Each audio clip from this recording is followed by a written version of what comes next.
డేరా సచ్చ సౌదా అధిపతి గుర్మీత్ రామ్ రహీం సింగ్ కు భారీ ఊరట లభించింది.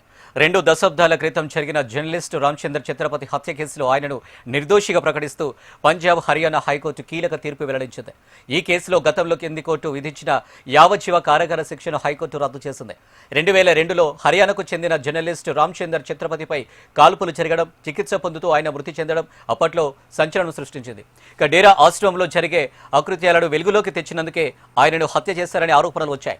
ఈ కేసును సుదీర్ఘంగా విచారించిన సిబిఐ ప్రత్యేక కోర్టు 2019లో గుర్మీత్ రామ్ రహీం సహా మరో 3 దోషులుగా నిర్ధారిస్తూ యావజ్జీవ కారాగార శిక్ష విధించింది. ఇక ఈ తీర్పును సవాల్ చేస్తూ డేరాబాబా హైకోర్టును ఆశ్రయించారు. విచారణలో సాక్ష్యాధారాల లోపాన్ని పరిగణలోకి తీసుకున్న ధర్మాసనం ఆయనపై ఉన్న ఆరోపణలు నిరూపితం కాలేదని స్పష్టం చేస్తూ కేసు నుంచి విముక్తి లభించింది. ఇక ప్రస్తుతం డేరాబాబా హర్యానాలోని రోహ్తక్ జిల్లా సునారియా జైల్లో శిక్ష అనుభవిస్తున్నారు. ఇక తాజా తీర్పుతో డేరాబాబా అనుచరులు హర్షం వ్యక్తం చేస్తుండగా రామచంద్ర కుటుంబ సభ్యులు తీవ్ర నిరాశకు లోనయ్యారు.